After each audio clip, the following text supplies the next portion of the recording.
শান্তিরবাজার মহকুমায় গ্রামীণ যোগাযোগ ব্যবস্থায় এক অভিনব উদ্যোগ নিয়েছে পূর্ত দপ্তর। RIDF প্রকল্পের আওতায় প্রায় ৩ কিলোমিটার দীর্ঘ নতুন রাস্তা নির্মাণ করা হচ্ছে, যেখানে ব্যবহার করা হচ্ছে প্লাস্টিক বর্জ্য। প্রায় ৪ কোটি টাকা ব্যয়ে নির্মিত এই রাস্তা আট্টিপাড়া জনজাতি অধ্যুষিত এলাকার মানুষের যাতায়াতকে অনেকটাই সহজ করবে। দক্ষিণ জেলার এই প্রথম শান্তিরবাজারে পূর্ত দপ্তরের উদ্যোগে প্লাস্টিক বর্জ্য দিয়ে রাস্তা তৈরি হচ্ছে।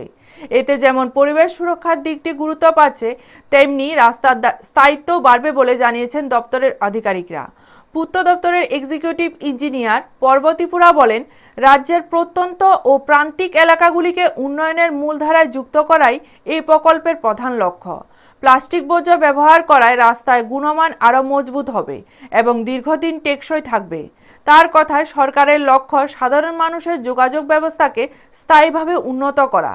এই রাস্তা নির্মাণের কাজ পরিদর্শনে উপস্থিত ছিলেন শান্তিরবাজার বিধানসভা কেন্দ্রের বিধায়ক প্রমোদ রিয়াং, পূর্ত দপ্তরের SDO প্রবীর বরণ দাস, ব্লক ডেভেলপমেন্ট কমিটির সদস্য বিকাশ সেন, ইঞ্জিনিয়ার অমলেন্দু মজুমদার সহ অন্যান্য আধিকারিকরা।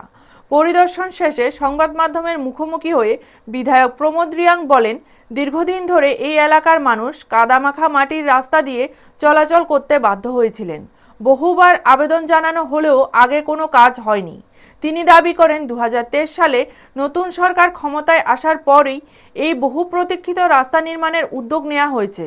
আর সেই কারণেই আজ এলাকার মানুষের মধ্যে আলাদা উৎসাহ আনন্দ লক্ষ্য করা যাচ্ছে। নতুন রাস্তা শুধু যাতায়াতে সহজ করবে না, শিক্ষা, স্বাস্থ্য ও ব্যবসা বাণিজ্যের ক্ষেত্রেও নতুন সম্ভাবনার দরজা খুলে দেবে, এমনটাই আশা করছেন এলাকার সাধারণ মানুষ। ভিডিও রিপোর্ট, নিউজ তৎকাল 24।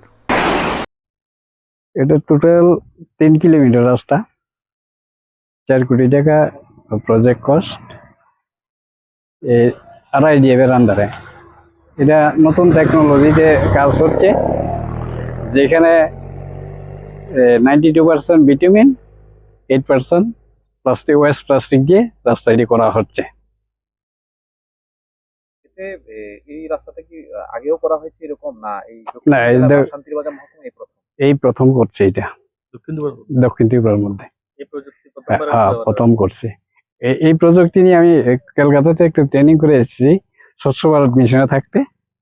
ওটাতে দেখানো হয়েছে যে প্লাস্টিক দিয়ে যে ওয়েস্ট প্লাস্টিক ইউজ করলে ওটার ভিটামিনের যে ভিসকোসিটিটা বেড়ে যায় এবং এটা লংজিভিটি নাকি বেড়ে যায় আর কি রোডের।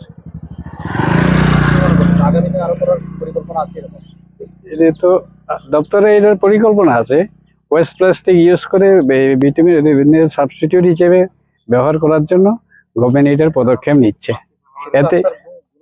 এতে রাস্তার যেমন গুণমান বাড়বে, পাশাপাশি এই যে ওয়েস্ট প্লাস্টিক গুলো কাজে লাগবে।